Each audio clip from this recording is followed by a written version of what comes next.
Let's all take one deep dive into the world of science, technology, engineering, and math.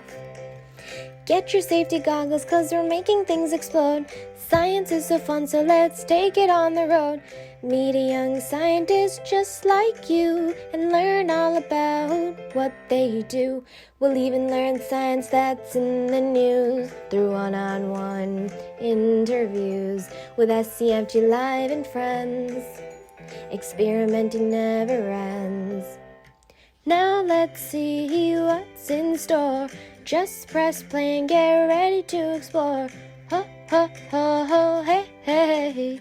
Ho, ho, ho, hey. Hey everyone, and welcome to another episode of SCFGLive. I'm Hannah.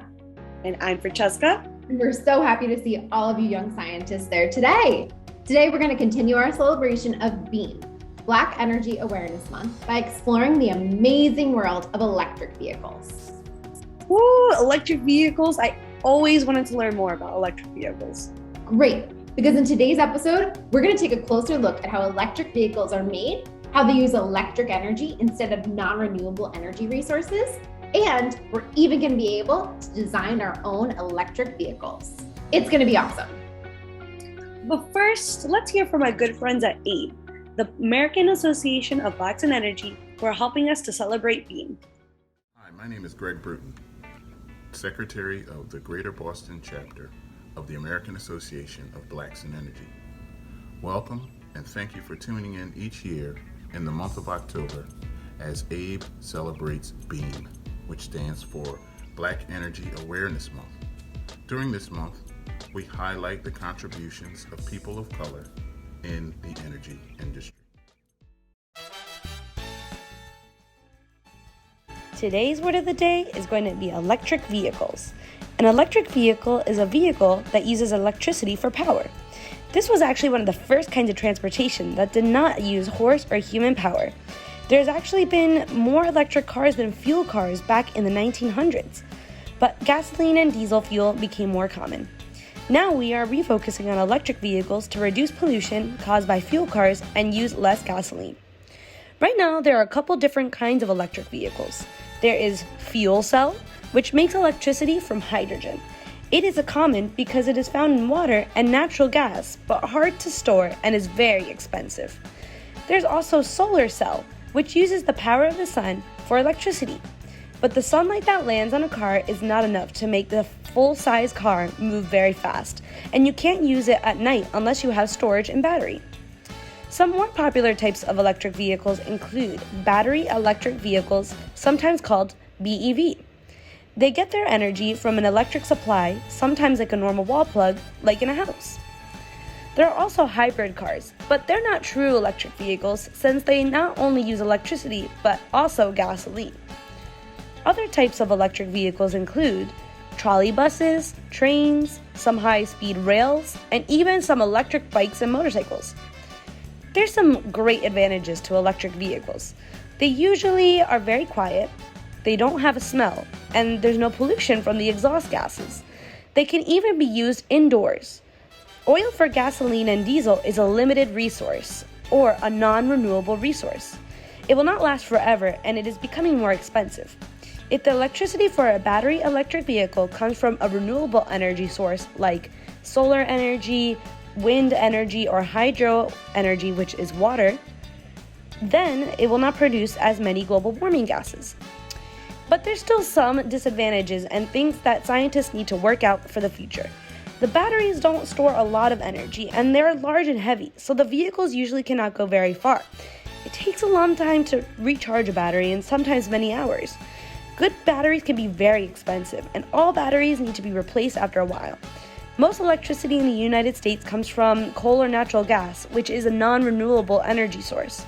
So an electric vehicle that's powered by electricity from one of these plants will add to global warming gases anyways. But these are just some of the issues that you young scientists can solve in the future.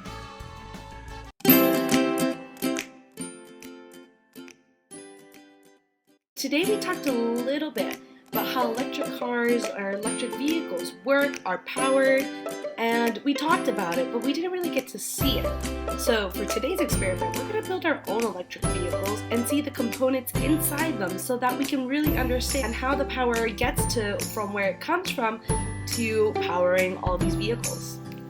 What you're going to need is 4 pieces of paper. I did 2 pieces of paper the same color because those are going to be my vehicle colors, and then 2 other papers with 2 different colors. The yellow is going to symbolize the electricity or the power, and then the orange is going to represent the motors. Oh, and color pencils. So first we're going to start off by making an outline of our car. I'm making a smaller car, but feel free to make any kind of car you want. Just remember, the bigger you go, the bigger your components are going to be. So I'm just making a side view and a top view because this is going to help us imagine how big the battery has to be to power a really big car. And remember, this is only one kind of electric vehicle. This is the battery electric vehicle that gets plugged in. But there's other kinds, so this is not what every electric vehicle looks like, but one kind. We're going to be drawing our battery. So I got another piece of construction paper, a different color, so that we know it's the battery. And I did yellow because that's where the energy is stored. So we're going to make it from the top view and the side view. And the battery is pretty big. It goes across like almost the whole bottom of the car, and it takes up a lot of space from side to side. So as you can see when I'm drawing on the top view, it's a really big rectangle, and from the side view, it's very long. This is where all the power is stored when you plug it in, right? And it has to be really big because the car has to go pretty big distances, and also the car needs a lot of energy, so it's really, really big. Do you guys know how long it takes to charge a battery like this? Sometimes an iPhone takes about 2 to 3 hours to charge. So a battery this size sometimes takes up to 24 hours to charge. I know. Well, with different models and stuff, there's probably shorter charging times, but once again, this is one kind of electric. Next up, we're drawing the motor. The motor is what helps the electrical energy stored in the battery turn into kinetic energy. Kinetic energy is the energy an object has when it's in motion. So this is just a small box over here, and it has a bunch of machines in it that convert that electrical energy into kinetic energy. One cool thing about electric vehicles, specifically electric cars, is some of the motors not only turn electric energy into kinetic energy, they also turn kinetic energy into electrical energy. Isn't that kind of really surprising? Yeah.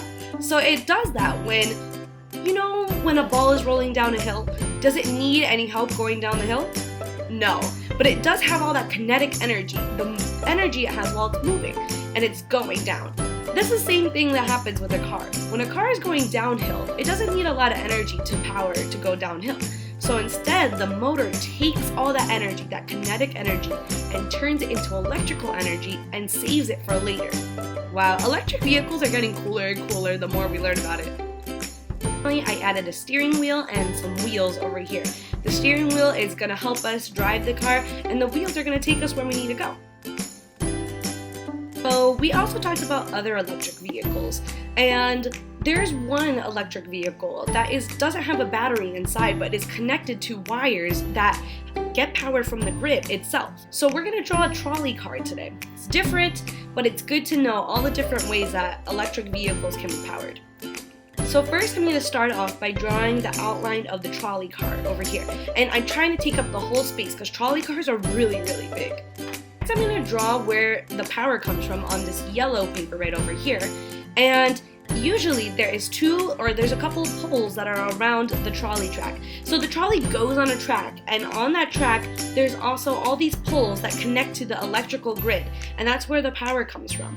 And then the trolley on the top connects to those wires, and then it goes on a track and it follows along the wires too. So I'm going to draw these 2 poles, and I'm also drawing some wires over here so that we can connect the poles together and connect it to the trolley car. We're drawing our motor. Our motor is going to help us convert that electrical energy from the grid into kinetic energy to turn those wheels. So the motors are about this big, and they're going to be right by the wheels so that they connect that electrical energy and that kinetic energy. How does the power go from the top over here to all the way to the bottom to where the wheels are and the motor is. There's usually some wires and other kinds of technology inside of the trolley that we can't see that are going to connect this energy to down to where the wheels are. So I also made some extra wires to connect those. Can we name some differences between the trolley car and our electric car? Yeah, our electric car, remember, had a battery inside of it. And it does connect to the grid, but it connects to the grid by plugging in either at home or at charging stations, at gas stations, things like that. But a trolley car is always connected to the grid. It doesn't come off the grid. It is connected through these wires on the top. And remember, these are not the only kinds of electric vehicles. There's motorcycles, there's bicycles, there's electric skateboards, there's trains. They're trying to do some new technology too with trains to just be battery powered. And you can see that this could take a long time as trains are really, really big and travel across the whole country. So that's going to take a long time. But technology is always advancing to make all these electric vehicles. Wow, the future is looking bright. Thanks, young scientists, for joining me and trying it out. Send us some pictures of all of your different vehicles that you guys made. All right, see you next time. Hi, my name is Camille Christina Terry. I am the co-founder and CEO of ChargerHelp. At ChargerHelp, we're fixing electric vehicle charging stations by creating net new green jobs. Essentially, my role has been to find the best people in order to make this vision come true. So if you have an idea of like a way that you can find a solution to a problem that's out there, you can start a business and you would be a founder. My name is Evette Ellis. I'm a co-founder and chief workforce developer. And what I do is I stand up workforce all over the country. I find talent. Our positions here is chief revenue officer who takes care of sales. We have our field service manager, manages all of our technicians. We have logistics who takes care of equipment, a technology person who really focuses on our product, and a media person helps with our social media and our branding. And lastly, we have our customer success person who figures out what our customers want. The technician is the bread and butter of our company. We need all those folks. So many jobs other than being a technician. We're really, really excited to share with you a little bit about ChargerHelp and the job. We hope that we've inspired you, at the very least exposed you to some options for careers. Thanks. See ya. Oh man, I'm all charged up from learning so much about electric vehicles. Me too. We learned so much today. Like all the ways electric vehicles can be powered through different technologies and how electric vehicles are better for the environment. Yep, and we also got to build our very own electric vehicles and got to see all the parts that make them run. And they wouldn't have any power if it weren't for people like Evette at ChargerHelp who build all the charging stations. Wow, there's a lot of components that go into electric vehicles. Yep, so glad we got to learn so much today. Maybe one day, one of our young scientists will be working on the next electric vehicle. I think so. Thanks everyone for tuning in and see you next time on SCFGLive. Bye. Bye.